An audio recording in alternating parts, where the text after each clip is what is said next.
Hello and welcome into the Knicks-Verse. My name is George, and if this is your first time here, or you've been here before and haven't subscribed yet, please do so and turn on the notification bell so you get the notification for videos just like this.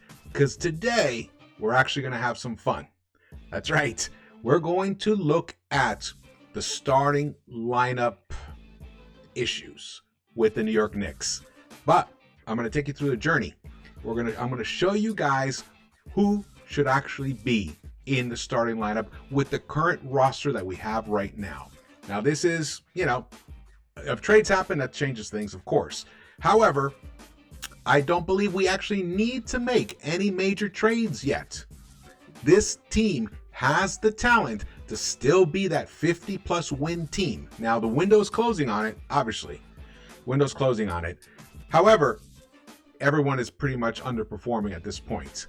And it might be because the puzzle pieces have not been assembled properly. There's nothing worse than when a piece doesn't fit quite right. And we're not truly maximizing the talents of certain players, and we're putting other players in a position that they're not thriving. So, this journey should be fun. Please hit the thumbs ups and drop your comments. I want to hear how you guys feel about this. It should be fun. All right, here we go. So this is from cleaning the glass. I was about to say cleaning the grass. Cutting the grass. And as you guys know, I've told you before, but in case you're not familiar with it, what they do is they scrub out, garbage time, and they give you a ranking.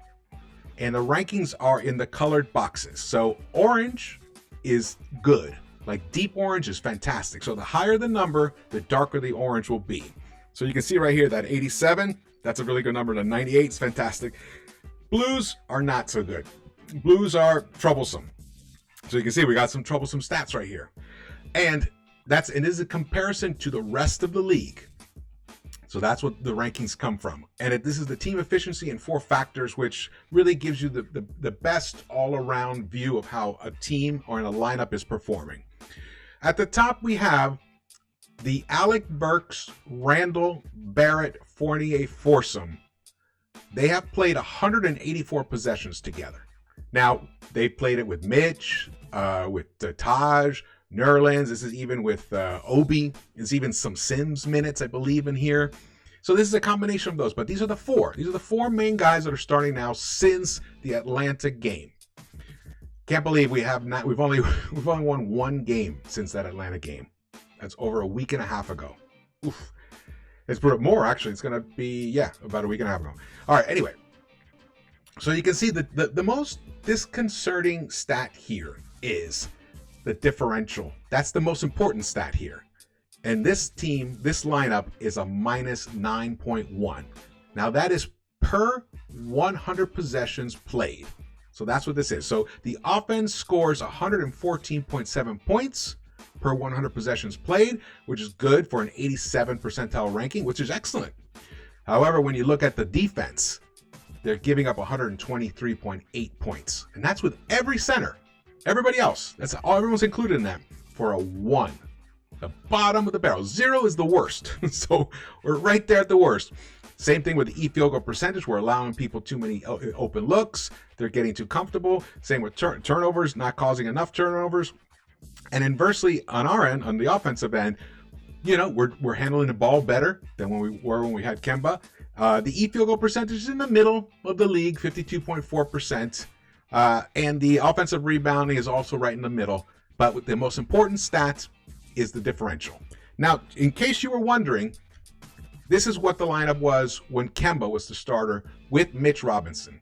Now, the top number, that 821 possessions, that was all the possessions with Kemba, Fournier, Barrett, Randall, and a center.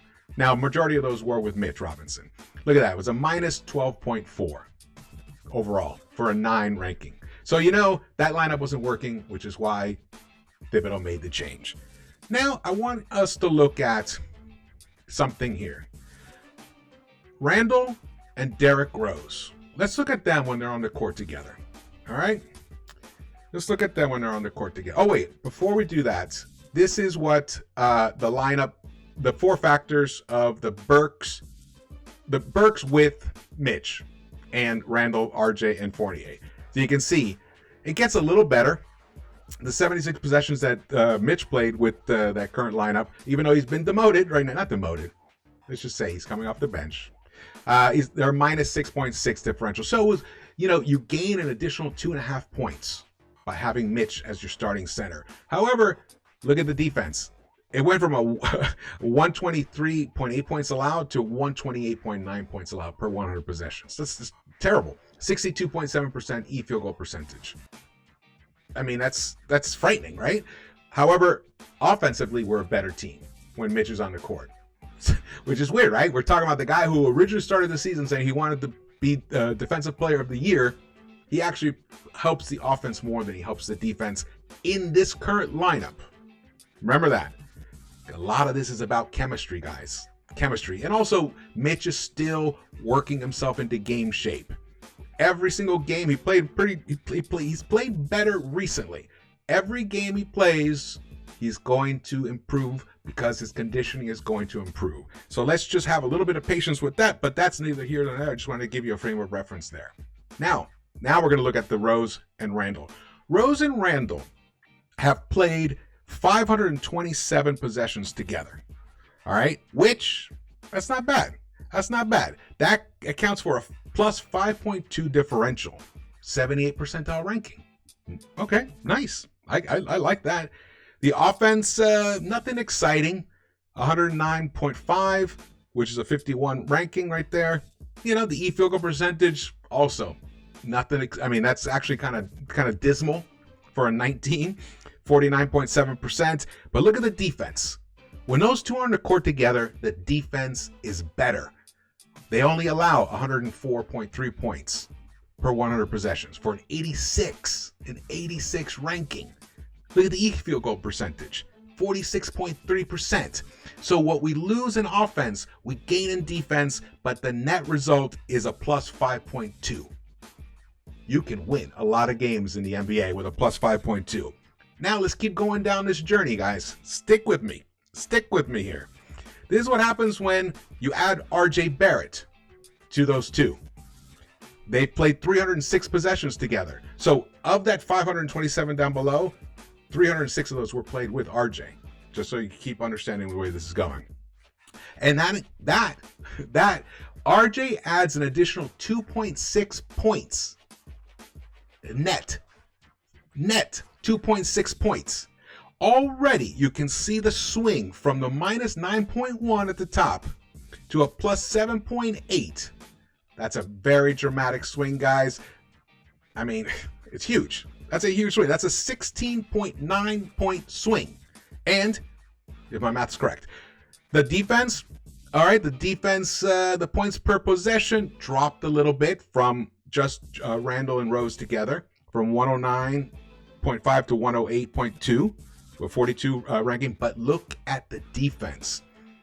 Not only did they go for points per possession from an 86 ranking, they went up to a 96 ranking, only allowing 100.3 points per 100 possessions. And look at the field goal percentage, a suffocating 41.9% for 100% for best.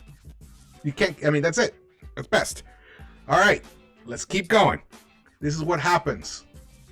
You ready? When you add IQ to these three. Here we go.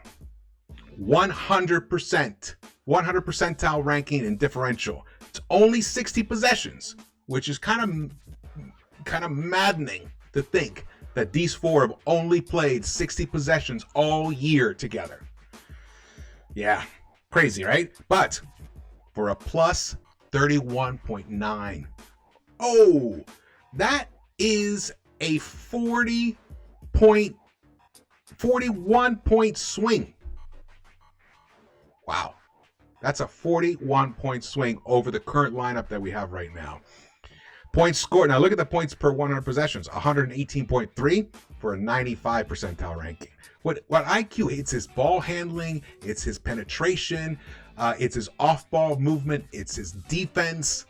The four of them together, and it could be because they've been, Rose has the history with Thibs in the past, and IQ only knows Thibs as a coach, as a pro. And then look, RJ and Randall. There we go. Look at the comment. Look, turnovers. They cause more turnovers. The field goal percentage is still not that great, but that's also because Randall and RJ have regressed this year or from last year. And I have a high confidence that RJ is on his way out of that. We saw signs of life. I've shown it to you in my other videos. He is coming back. He's on his way back. But the defense has been also an issue here. He has not been the defensive player that we need him to be. He just hasn't been. So let's hope with these four. Oh, we see it right here. Look at the defense. Points allowed, 86.4 points. Now that's with any other center. These are 60 possessions with, either Mitch and Taj and Nerlens, and even Sims is on, and even Obi, because Obi has played in this lineup, but it's not that many possessions, so it's not worth showing you guys the details of it. But this is to show you how these four respond when they're on the court together. The field goal percentage. We thought a 41.9% was suffocating. 30% is basically flatlined. Now, again, small sample size, but it just shows that these four guys know how to play together on both sides of the ball. And that's what we're missing. Why don't we start the game with our best combo of four players that we have on this team? This is the solution. This is the solution. Right now, Fournier, he has issues right now, especially defensively, and he's not finding his game, and he's too inconsistent at the moment. He might thrive coming off the bench for a while. I'm not saying this is a permanent decision, saying this is what we need to do right now to try and start getting some wins, to get back over the 500, to get back into the playoff picture. This is the kind of result that we need. Now, if you're wondering, okay, how about last season? This is how these four played last season. They had 124 possessions last season. Same, pretty much result. Even more exciting. Even better. Look at that. Even better. Because, why? Randall was at the All-NBA level that he was last season, which he's not this season. He still has some nice numbers, but it's nowhere near where he was last season. And same thing for RJ. But there you go. So this is proof. And not only, it's two seasons that these four have been of incredibly plus lineup. Now, what happens when you add Mitch? This is Mitch with those four. It's only been 20 possessions, which again is a mind blower to think that Mitch has only played 20 possessions with these four. But these four have only played 60 possessions altogether anyway. And here we go. Now, the field goal percentage starts getting above the 50 percentile mark at 52.5% for a 54 percentile ranking. But look at the points per 100 possessions, 135 for 100 ranking. The differential 56.1 plus 56.1. Because look at the defense, 78.9 allowed. Field goal percentage, 35.3. Still, that incredibly suffocating number. So when you look at it this way, the answer is really simple. We have to swap out the backcourt. Originally, I wanted to swap out Rose, IQ. I wanted to swap out Kemba and Fournier for Rose and IQ. Didn't happen. What Mitch chose was to do Burks. Okay, we tried it, but look at the result. And it's putting a lot of undue pressure on Burks. Burks isn't quite the ball handler that Rose and IQ are. So bringing the ball up, trying to initiate the offense, a few extra seconds get knocked off the minute he faces any pressure. We saw it. We saw it in the Pacers game. When Brogdon applied pressure to Burks, it slowed him down, and then it forced a bad offensive possession because we didn't have enough time on the shot clock left. But with guys like Rose and IQ who push the ball up the court, and we still have RJ, and they can benefit. RJ will benefit from them pushing the transition, pushing the pace, and increasing the transition opportunities. This is a no-brainer, guys. This is it. The answer is here. The answer is clear. Rose and IQ should be the starting backcourt. RJ should be the starting small forward. Randall, of course, starting power forward. And honestly, whoever you want to put in as the center, works with this lineup, but I really believe it should be Mitchell Robinson. Mitch Robinson, he is starting to break out. Not break out. Don't want to use that word because breakout implies just, amazing numbers. No, he's starting to get back to the guy that he was last season. He's on his path there. It's just conditioning. The man sat on he sat for 8 months. And then he did weights and stuff, but then that kind of that was worked against him at the end because it was a foot injury. But now he's dropped 15 pounds from where he was earlier in the season, right when the season was starting. He's getting there. This is the lineup that's going to give us the best chance. I hope that this is something that Thibs and the coaching staff and Leon are looking at right now, because these are our best 4 players, and they should be on the court with the best center that we have available. And that is Mitchell Robinson. All right, guys. Well, thank you so much for watching this. Again, if you haven't subscribed yet, please do so and drop your comments. I definitely want to hear the comments and the thumbs ups. All righty. Well, tomorrow we'll be doing a pregame show with Keese and Foxy. And, may have a surprise guest. I don't know, but we'll see. And hopefully we can get this game because we need it. We got to get back on a winning track. Whoever starts at this point, we got to get back on a winning track. Oh, man. It's been, we can't, the sub 500 Knicks, I'm not on board with that at all. I'm sure nobody is. All right, guys. Well, thanks so much for watching this, and I will see you around the Knicks-Verse.